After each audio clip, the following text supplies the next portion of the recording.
और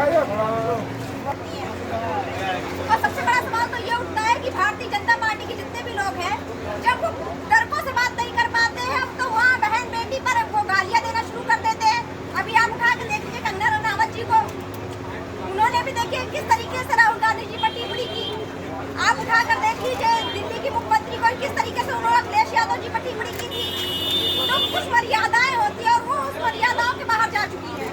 और हमारा तो सिर्फ इतना कहना है कि वो भी किसी की बहन बेटी है, उनको ये देखना चाहिए उनकी भी एक माँ है, उनके भी बच्चे हैं, वो भी किसी की माँ है।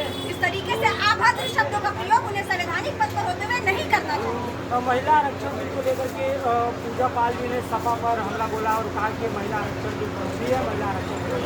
सबसे बड़ा सवाल तो मेरा पूजा विजय वर्मा से है। देखिए जो उनके सर्टिफिकेट पर दर्शाया गया है हम वही जानते हैं, क्योंकि जिस तरीके से अभी माननीय अखिलेश यादव जी ने और पूरे विपक्ष ने मिलकर महिलाओं के जो आरक्षण का मुद्दा था उसके विपक्ष में वोट किया, तो सबसे बड़ा सवाल तो ये है कि जिस 33% आरक्षण पे 28 सितंबर को हमारी जो राष्ट्रपति हैं द्रौपदी मुर्मू जी ने वो जब हस्ताक्षर कर चुकी हैं, उसको केवल लागू करना तो चाहती भारतीय जनता पार्टी, तो 543 सीटों पे लागू कर चुकी, पर उसने नहीं किया। क्यों नहीं किया? क्योंकि वो आज भी नहीं चाहती कि महिलाओं को समान अधिकार दिया जाए पुरुषों के बराबर। वो एक्स्ट्रा सीटें क्यों बढ़ा कर देना चाहती है?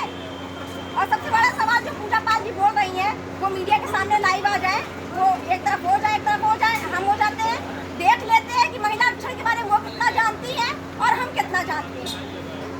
लगातार वो सपा मुखिया अखिलेश यादव जी पर और समाजवादी पार्टी पर हमला कर रही है। देखिए वो जो भी हमला कर रही है, राष्ट्रपति जी पर जो शब्दों का प्रयोग कर रही है, तो सबसे पहले तो व्यक्ति को अपने गिरबान में झाँक कर देखना चाहिए था। अगर माने हमारे राष्ट्रपति जी गलत थे तो वो यहाँ चुनाव लड़ने क्यों आई? और सबसे बड़ा सवाल वो अपने आप को कहती है कि मैं समाज सेविका हूँ, मैंने ये किया वो किया। तो आप मुझे केवल 2007 से 2017 के बीच में 10 साल का कार्यकाल शहर पश्चिमी में रहा है, उसके 50 काम या 10 काम गिना दीजिए, मैं राजनीति छोड़ने को तैयार हूँ। अपना यादव ने झंडा जलाया, इसको लेकर के बड़ा बवाल मचा हुआ। देखिए जो अपना यादव जी ने किया, माननीय अखिलेश यादव जी जो हमेशा सब जानते हैं, अगर वो महिला के इतने बड़े विरोधी होते तो आज आप बता दीजिए क्या राजनीति संसद में होती? क्या ये सोचिए जिसने कभी राजनीति नहीं की थी वो प्रिया सरोज संसद में होती? महिलाओं को मौका वो दे रहे हैं। और जो ये कह रहे हैं कि परिवारवाद, तो ये बताइए परिवारवादी कौन नहीं है? आप उठा के देख लीजिए, अमित शाह जी को उठा के देख लीजिए, आप जो है आप बहुत से भाजपा के नेता हैं, अभी आप देख लीजिए महिला आरक्षण की बात करते हैं। सबसे बड़ा सवाल ये हो जाता है ना कि जिस तरीके से अभी बेटियों के साथ घटना होती है, आप उठा के देख लीजिए कुलदीप सेंगर को देख लीजिए, और अभी आपने इतनी बड़ी घटना देखी थी जो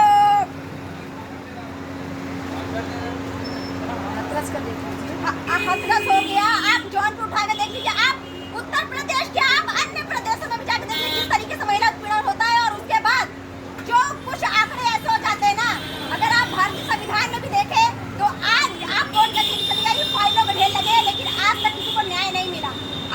आप इतने सांसद गए हैं लोकसभा में, विधानसभा में इतने विधायक गए, कभी किसी ने मांग की है कि जो भी बलात्कार करता है उसके लिए फांसी हो या उसका इनकाउंटर किया जाए? कोई नहीं संसद में बोलता। क्यों? क्योंकि आधे से ज्यादा जो है संसद में बैठे हुए हैं, उसमें कितने विधायक सांसद ऐसे हैं जिनके ऊपर रेप के केस चल रहे हैं, महिला उत्पीड़न के केस चल रहे हैं। और वर्तमान का अगर आप रिकॉर्ड देखेंगे तो 54 से ज्यादा विधायक, सांसद और पार्षद भारतीय जनता पार्टी के ऐसे हैं जिनके ऊपर महिला उत्पीड़न के केस, और जिसको मीडिया सार्वजनिक क्यों नहीं कर रही है? क्योंकि वो जानती है कि अगर उसने सार्वजनिक किया तो भारतीय जनता पार्टी उसके ऊपर मानहानि का मुकदमा करेगी। और